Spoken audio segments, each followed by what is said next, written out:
Lon Safko, co-author of the Social Media Bible, published by John Wiley & Sons, the most comprehensive book ever written on the subject of social media. And today we are here with George Strompolos, Content Partnerships Manager for Google at YouTube. And we'll be speaking today about YouTube, video sharing, and social media. That's why we're here. So, George, we're really glad to have you here today. Thank you. It's good to be here, Lon. This is great. Can you tell the listeners a little bit about who you are, your background, what you do at YouTube? Sure. So, as you mentioned, I'm the Content Partnerships Manager here at YouTube. And that's really a fancy way of saying that I reach out to content creators and help them engage on YouTube and distribute their content and connect with audiences around the world. And so YouTube being an open platform, those content creators can take on many shapes and sizes. It could be someone as small as a video blogger producing videos in their bedroom, up to what we'd call a broadband studio or a digital studio, which creates original content just for internet distribution, all the way up to traditional media companies and premium content providers that we're all familiar with, like CBS and the National Basketball Association. Wow, so you really cover the gamut. We try to, yeah. There's a lot of videos out there. Jeez. Well, just to get started, I don't think that there is actually anybody on the planet that doesn't know what YouTube is. But if there is someone living in a cave, can you explain a little bit about what YouTube is? Sure. So at its core, YouTube is a website where people can upload videos to share them with the world. And it's also a great place to watch videos.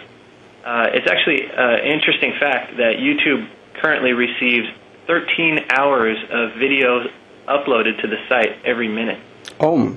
And so that's just a mass amount of content being added for sharing. And so chances are, if you go to YouTube and you have anything at the top of your mind, you can search for it, and there's going to be an abundance of videos to sort of address that topic. And another kind of thing to take away is that over 1 billion videos are viewed on YouTube every day. So it's really kind of this juggernaut of entertainment and information sharing and social media, and actually a great community that has resulted as part of that. And basically at its core, it's video sharing. Wow, those are staggering numbers. Those are absolutely amazing. And you mentioned this trusted network, this network of video sharers. What's the typical demographic? Who actually is using YouTube? Actually, that's a good question. So I think we get characterized as a site where teenagers are watching videos of dogs on skateboards. Yeah. And, to be fair, there's a lot of that happening on YouTube. YouTube is so big and so great, though, that the people that are watching tend to spread across all demographics. It's really a pretty even bell curve.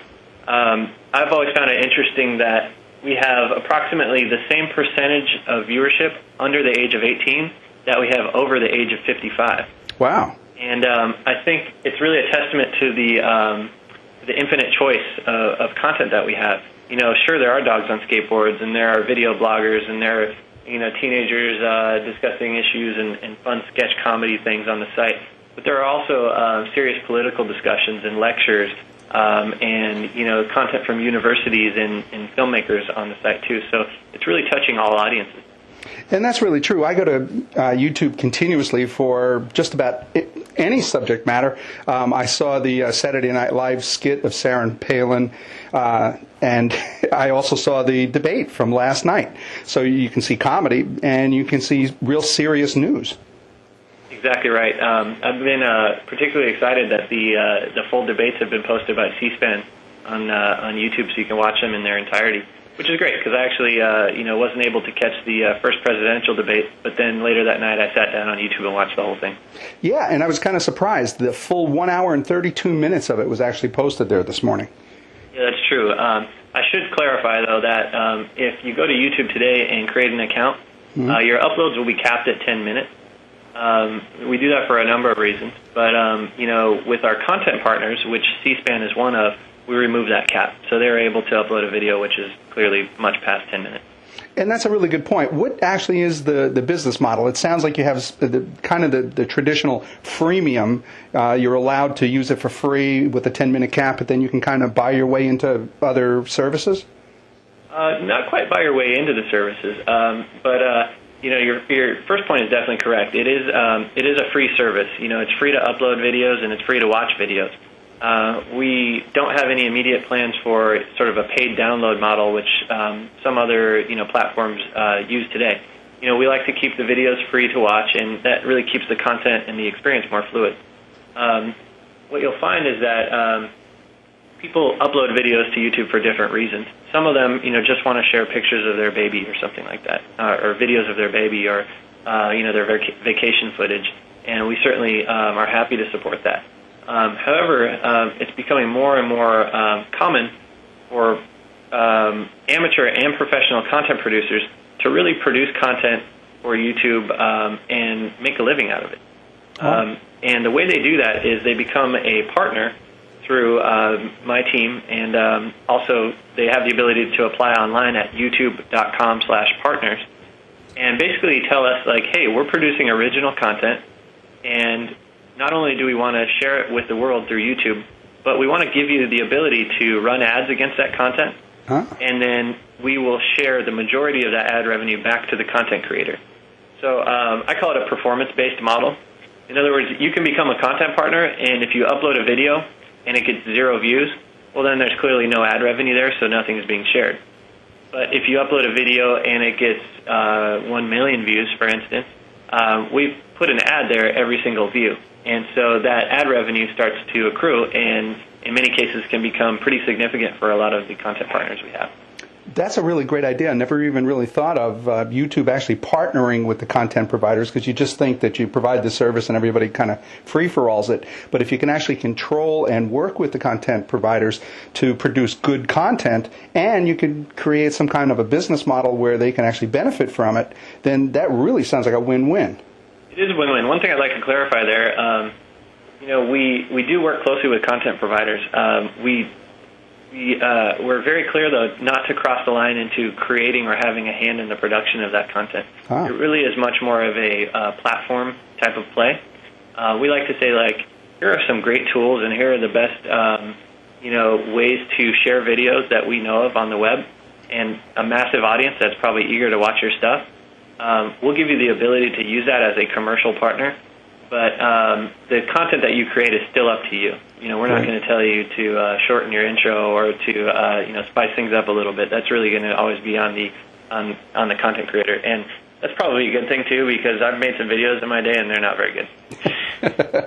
Well, and I think by allowing them to have their own creative license, really you're setting yourself really up to show that you have integrity and that the content has integrity. Absolutely right. And just in case you're curious, one other thing I'd like to add. Please.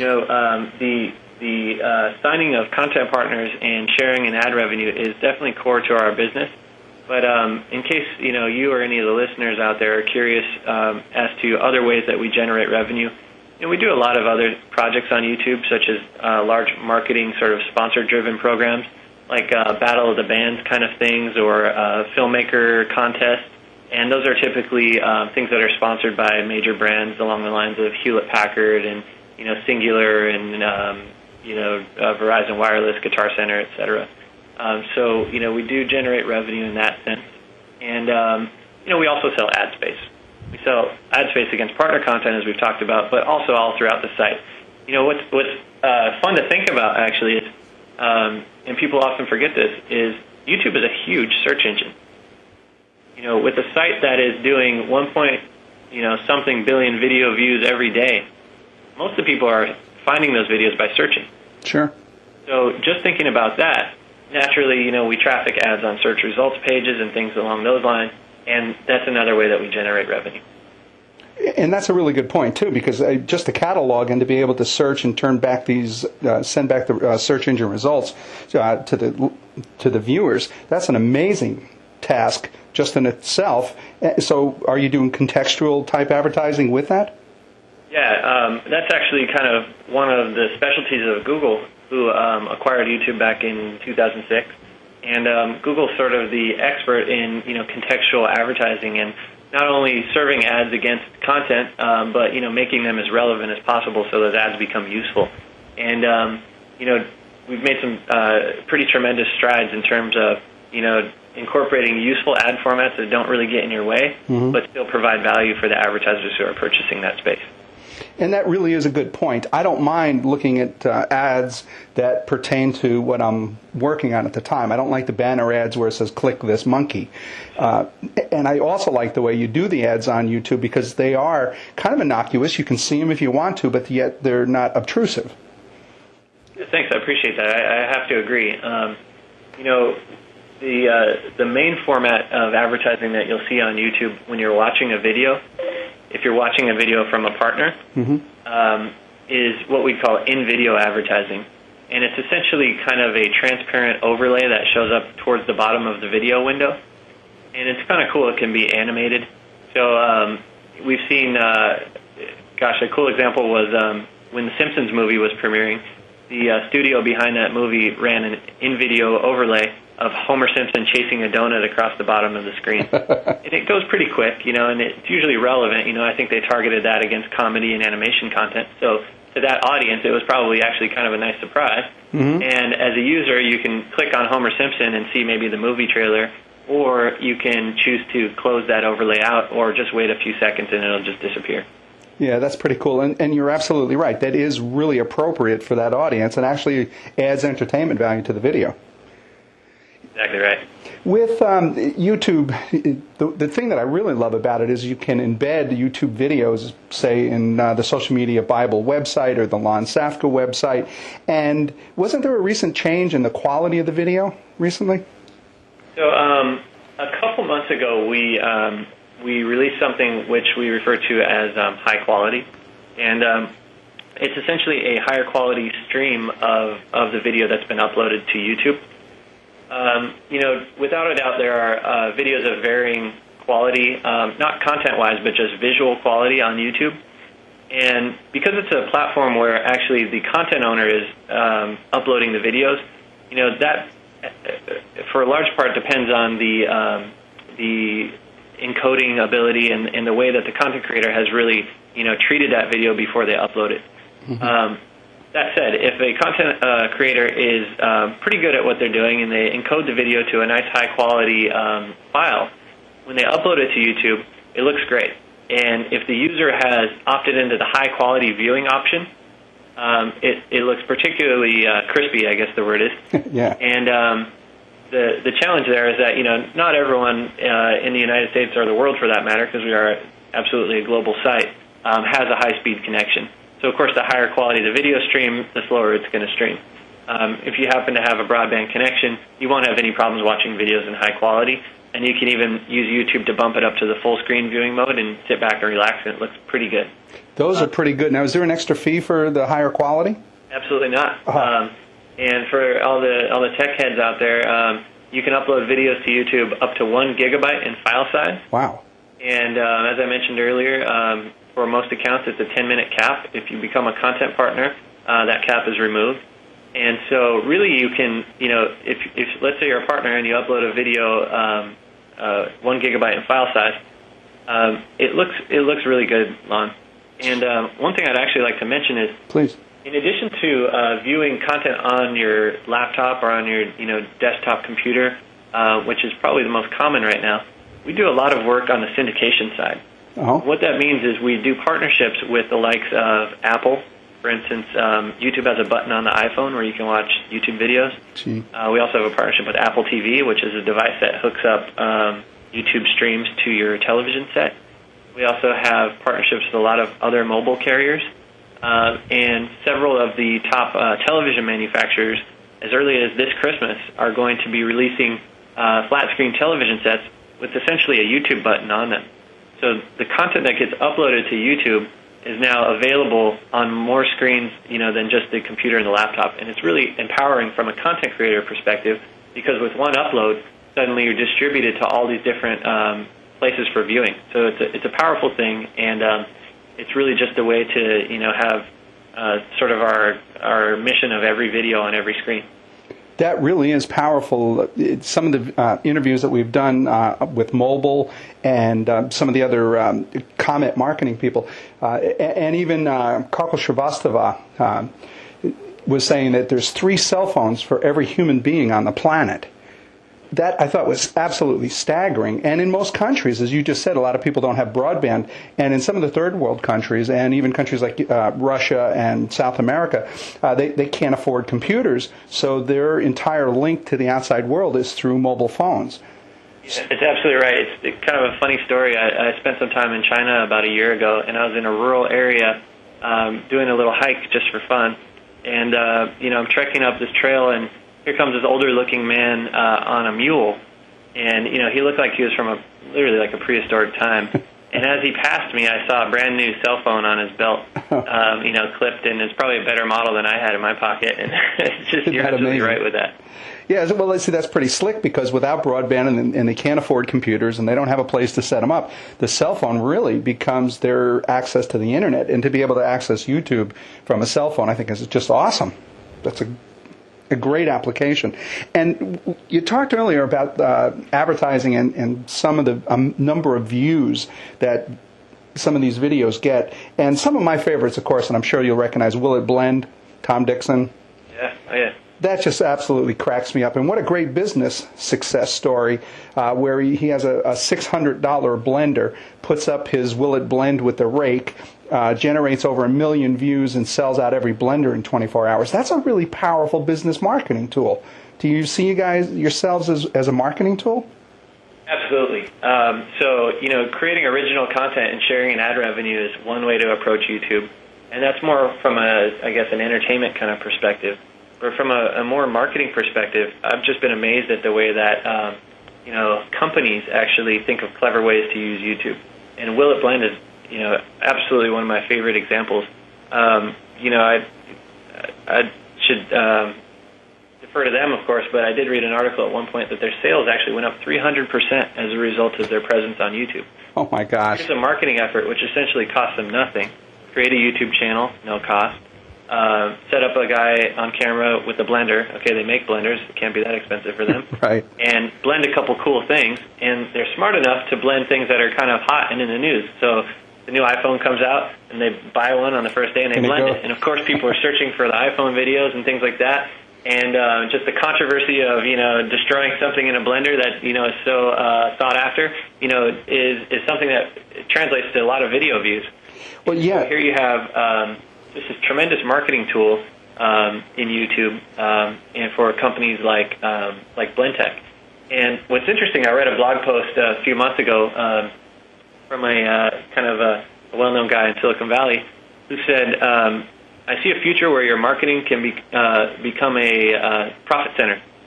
And if you look at Will It Blend, that's a perfect example. So their marketing is clearly driving sales, right. But also they're providing original content. So they're certainly welcome to join our partnership program, and if they're comfortable having other ads run against their videos, they can actually make money off of those ads. So kind of interesting situation there.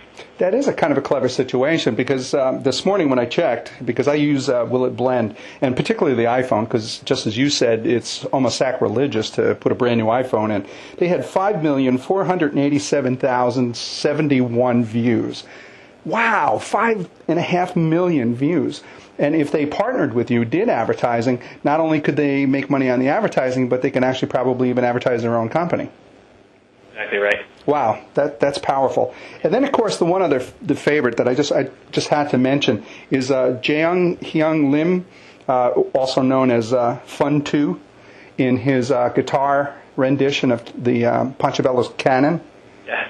He's a talented guy. Just in, posting a video to YouTube, showcasing his guitar prowess, it's really opened up a lot of doors for that fellow. I believe we're actually having him at an event that we're doing called YouTube Live. Wow. Which is taking place in San Francisco, I think, on the 22nd of November.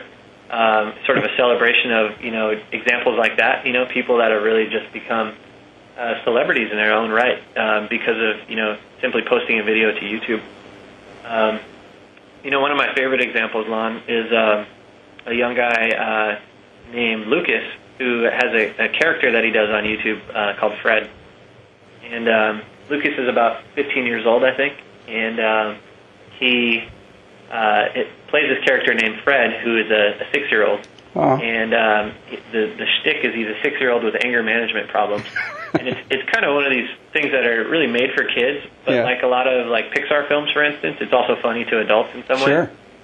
And it's kind of a bizarre thing. You can see it at youtube.com/Fred, and it's really just taken off like a rocket. I think it's actually the fastest growing channel in YouTube history. Really?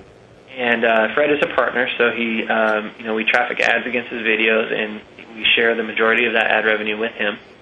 And he's at a point where he'll post a video, and within a matter of days, that video will have at least 3 million views, I guarantee. Oh, my goodness. Oftentimes as high as 8 to 10 million. Oh, my goodness. About one video every week, sometimes more.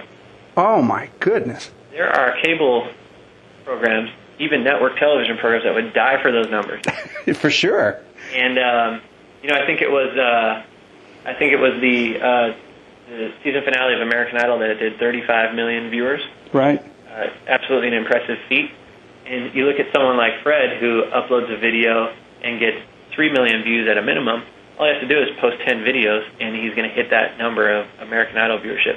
But don't forget that people are constantly watching his older videos too. Yeah. So, it's really a powerful thing, Lon.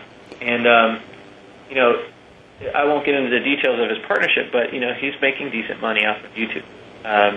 It's substantial. And he's naturally being approached by all kinds of brands because he's kind of fitting that tween audience. And so it's fun for me to think that a young kid from middle America is actually creating something that's on par with the likes of some of the biggest network television programs that mankind has ever known. And isn't that great that you're actually promoting this kid as an entrepreneur? I mean, he's an entrepreneur creating original, viewable, desirable content, and you're providing a channel to build this guy's career. Yeah, it makes me really happy, actually. You should be really proud of it. I know that you have to catch a plane, so I'll try to wrap this up. Is there anything else that you'd like to share about YouTube to kind of summarize, to let our listeners know a little bit about any other thoughts that you might have? A couple things. I would say if you haven't been to YouTube, check it out, youtube.com. Hopefully most of you have seen a video or two. I would encourage anyone that's out there that's been to YouTube maybe casually to go ahead and create an account. It's a free thing to do. Even if you don't intend on uploading any of your own videos, creating an account is actually a great way to really enrich the YouTube experience, because suddenly you can start to comment on videos and you can rate videos and you can build playlists and share your favorites with your friends and stuff like that. And it really kind of takes this kind of casual viewing experience to much more of a enriching, sort of meaningful experience. And that way, if you find maybe video bloggers who are very opinionated that you like hearing about, you can subscribe to their channel. And subscribing is really important. It actually means that every time that channel posts a new video, as a subscriber, you'll be alerted of that video. And so it's a great way to keep tabs on your favorite creators. So, watch some videos, create an account, have fun with it, hopefully upload a couple, and, just look out for the Freds of the world, because there's going to be a lot of them. I love that. George, thank you. Really, thank you for being here. I appreciate you taking all of the time. And I'd like to thank George Strompolos, Content Partnerships Manager for Google at YouTube, for being here today. George, truly, thank you so very much for taking the time today. My pleasure, Lon. Take care. I appreciate it. It's good to meet you. Thank you. This has been Lon Safko, the co-author of the Social Media Bible. Be sure to check out our other valuable social media tactics, tools, and strategies that can be found in the Social Media Bible book, as well as its companion website, www.thesocialmediabible.com. And also check out YouTube for some of the Social Media Bible interviews that we're going to be posting up there. Take advantage of this great marketing tool. And for more information about me, please go visit Lon Safko, www.lonsafko.com. And again, George, truly, thank you for being and sharing all those great ideas with us today. Likewise. Have a good one.